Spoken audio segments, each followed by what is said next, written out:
What's up, ladies and gentlemen, Neon Pow here, and this week we're doing part 12 to What If Naruto Was Raised by the Akatsuki. That meaning you have not seen the previous parts or need a refresher. Please check down in the description and the card above so you won't be lost on this part.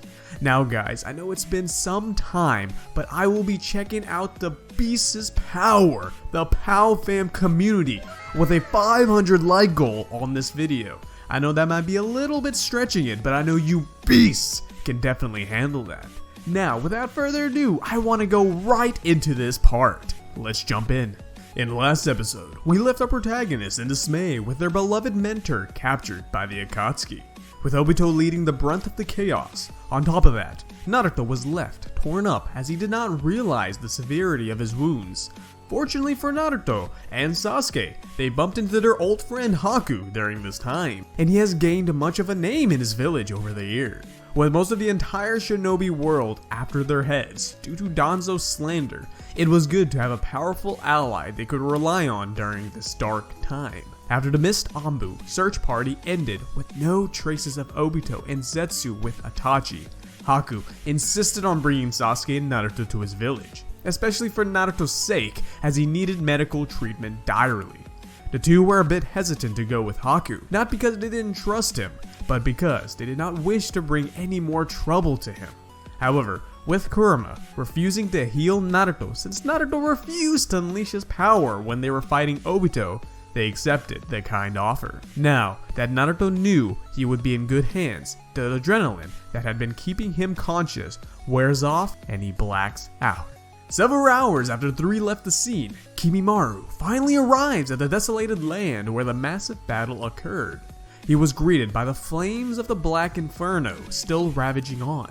It would seem that Itachi's Amaterasu had spread from the beach to the surrounding woods in the hours before Kimimaro had gone there. Kimimaro was frustrated that he wasn't fast enough, but if nothing else, this confirmed one thing: he was headed in the right direction. He must not be far behind Naruto and the Uchiha now. While still wary of the threat they must pose to him, he had no choice but to follow Danzo's will. As unfortunate as the situation was, Kimimaro notes that he needs his memories. He needs, above all else, to find out who he is again. Now we pan over to the Hidden Mist. Naruto wakes up bandaged in bed. It took him some effort to get up, but he eventually managed to do so and walked out of the unfamiliar room. Waiting for him outside was Sasuke, who told him he had passed out from his injuries. Naruto gives a nervous chuckle and then begins to ponder.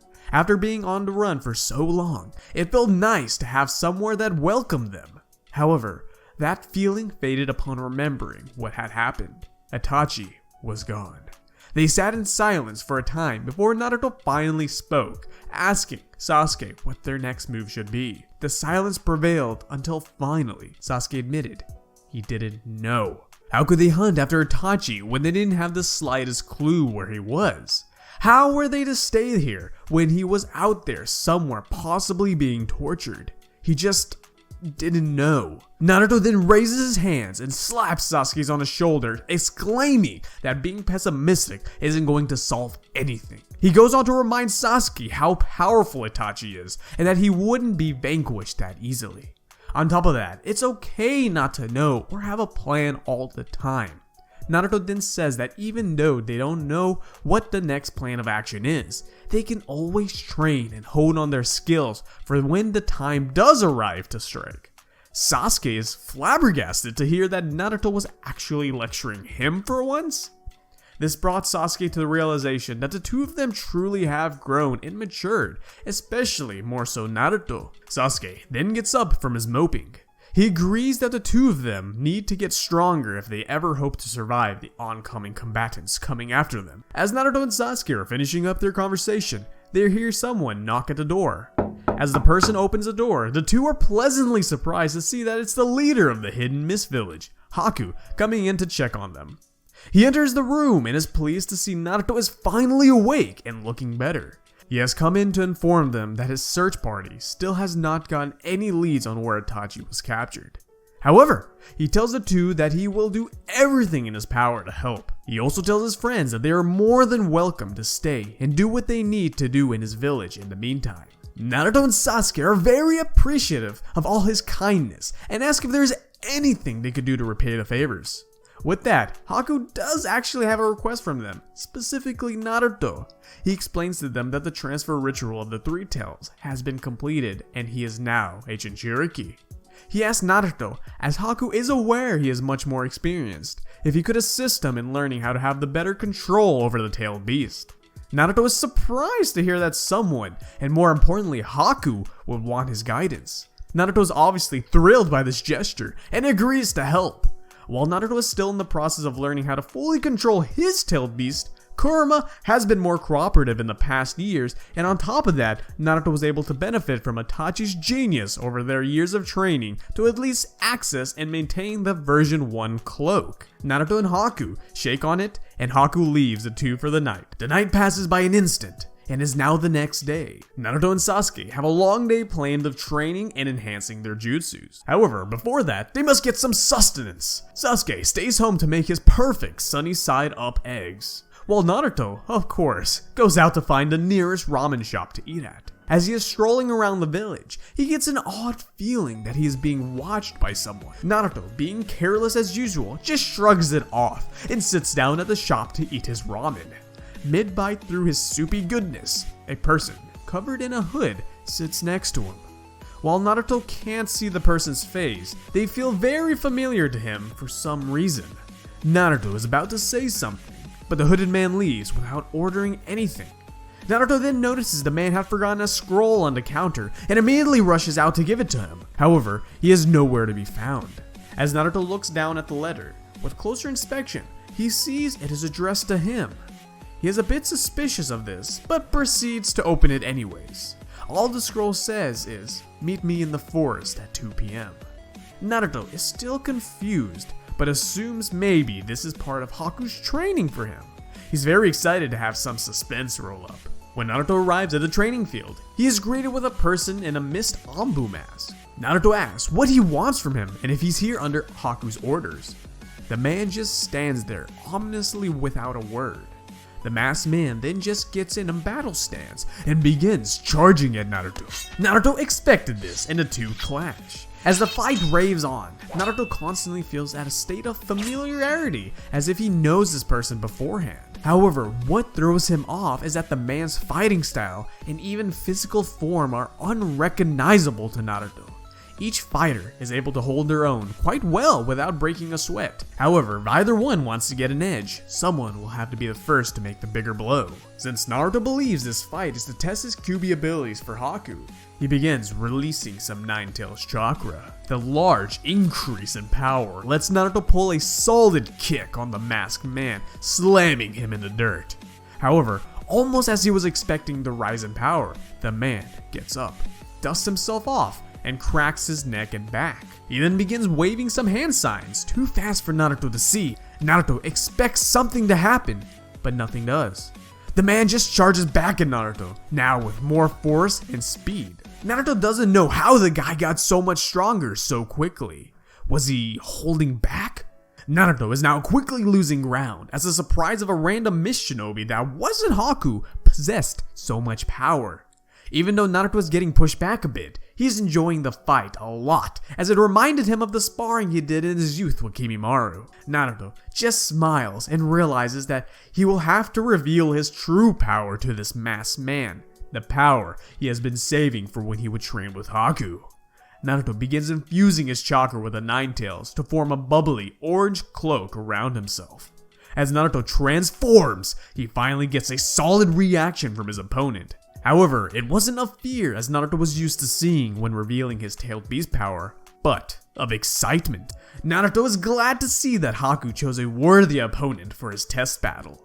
Within seconds, Naruto moves so fast he vanishes and reappears next to the Anbu, smashing him through a boulder with his tailed beast cloak arms. Naruto realized that he definitely went overboard as he hadn't had a chance to really test out this power against a normal opponent. He quickly powers down and rushes over to see if the Anbu is okay. Once he gets close to him, he is relieved to see that the masked man is still in one piece.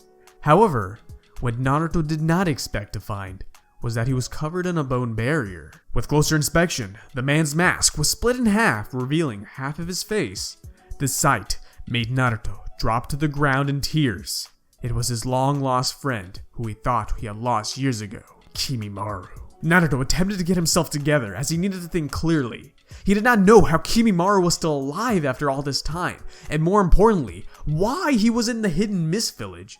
He knew if anyone would know how to handle the situation, it would be Sasuke. While Kimimaro was still unconscious, he carried him back to where his Uchiha friend was. Sasuke had been wondering where Naruto had been all this time, but it was immediately answered once he saw who Naruto was carrying. Naruto, with a teary face, asks what Kimimaro's appearance could mean. Sasuke immediately begins inspecting Kimimaro to look for clues. Sasuke found a big red flag, Danzo's curse mark on his tongue. Within the 2 years spent with Itachi, he was able to gain the wisdom and vast intel Itachi incurred over his lifetime working as a double agent, including some of the dark secrets of Danzo. To confirm his suspicion, Sasuke opens Kimimaro's eyes and uses his Sharingan to look into his memories. Sasuke is appalled by what he sees. Naruto notices this reaction and looks at Sasuke, waiting for an answer. Sasuke just looks at Naruto and gulps before he says that he is indeed the same Kimimaro he knew physically, but mentally he has been completely wiped. Naruto just sits there, frozen. He has finally been reunited with his old comrade, but in reality, he has lost his best friend to the clutches of Danzo. In a faraway distance, we join in on a Akatsuki virtual meeting. Pain questions each pair on updates of the capture of their respective beasts. He is pleased with most of the news. The Akatsuki were able to capture all tailed beasts except for the 3, 8, and 9 tails. This unfortunately means that Gaara had succumbed to the Akatsuki since Naruto was unable to save him as in the original canon. Pain then looks to Tobi and Zetsu in disappointment in not capturing the 3 tails, a seemingly easy task with their powers. Obito, keeping his cover up, tells Pain that he captured a more useful card than one-tailed beast. He got Itachi. Pain, still frustrated with Obito's action, bites the bait laid down by the Uchiha. He first dismisses the rest of the Akatsuki so that he can hear out what Obito is getting at. Obito explains that he ran into some complications on his mission, but figured it would be the Akatsuki's best interest to use Itachi as bait to lure out the 9 tails brat. If possible, they could even get the 3 tails, as he noticed them working together. Obito sees he has Pain's full attention now. He then adds that they can kill 2 birds with 1 stone and lure Naruto to the Leaf Village to not only capture the tailed beast, but finish off Konoha once and for all. Pain senses that Obito must have an ulterior motive, but understands that his plan is excellent, especially since he knows Naruto well enough that he won't hesitate on saving Itachi and the innocent. However, this plan will take some time as they've used much of their resources in capturing the tailed beast. Pain sends out Hidan and Kakuzu to replenish their finances and tells Deidara and Sasori to locate the whereabouts of Naruto. As the Akatsuki are moving in high gear, we pan back to the hidden mist village. Sasuke and Naruto are still processing their next objective, as they can't let Danzo run rampant anymore. However, they are horribly unaware of the plans of both Danzo and Obito that will soon engulf them. While the 2 teenagers are powerful, they lack guidance and experience.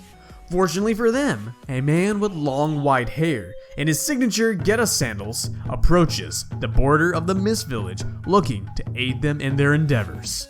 And that's where we're gonna leave this part. Now guys, I hope you enjoyed the video, and if you do so, please subscribe and leave a like, as it helps me so much and helps the POW fam community keep growing. But until the next one, my peeps, much love, Neon out.